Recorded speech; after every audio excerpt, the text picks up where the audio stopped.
use of external criticism, and that's an internal criticism. That's a unique contribution of Hadith literature. In the so-called Western tradition, it was for the first time in late 17th century that Langlois, a French critic, came up with the idea of internal criticism. It was later in 19th century, Ronald Bultmann of Germany came up with the idea of textual analysis, syntax analysis, and the process of reconstruction of thought. He did it with reference to New Testament, and therefore the West discovered in late 17th century how to analyze different texts and contextualize them. Muhaddithin were doing it right from the time of the Prophet, peace be upon him.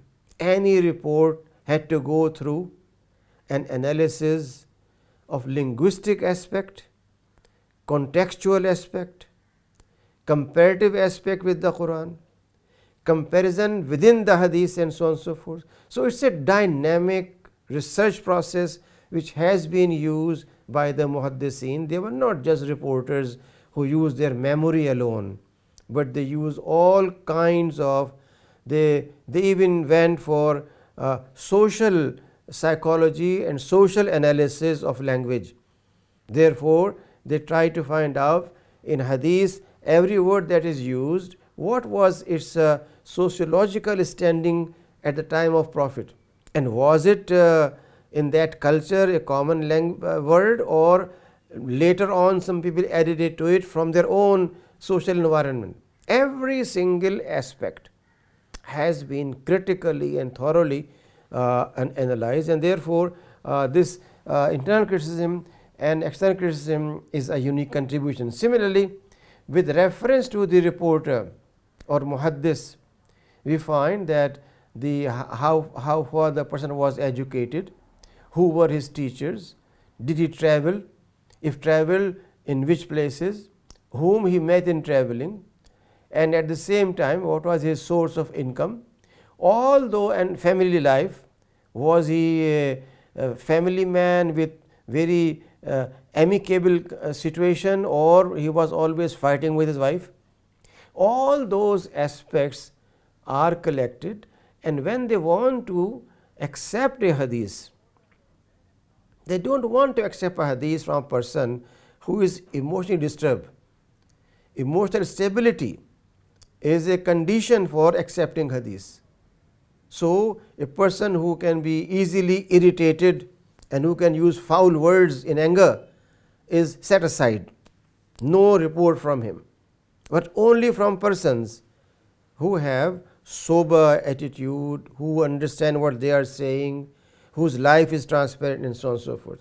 Then we find that as I said a while ago, internal criticism of every single report. We have many examples in history, like some people from Khaybar brought to the notice of Muawiyah ibn Abi Sufyan radiyallahu anhu a document which said that Prophet, peace be upon him, exempted the people of Khaybar from any kind of jizya, and on that document was also the seal of the Prophet, peace be upon him. Suppose today anyone brings a document in front of us which is very fragile, yellow, and looks very old, and that has the seal of the Prophet, peace be upon him. So would you not just start kissing it and accepting it and revering it and say we should do whatever is there?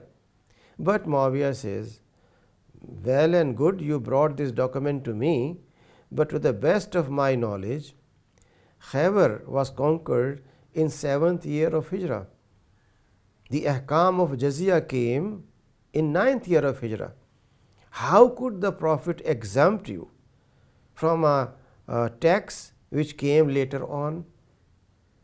And that is one aspect of internal criticism.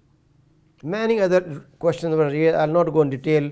Many other examples are there which show us that no single document that was related to Prophet, peace be upon him, or a hadith was ever accepted just because someone has said it, but a whole process went through it.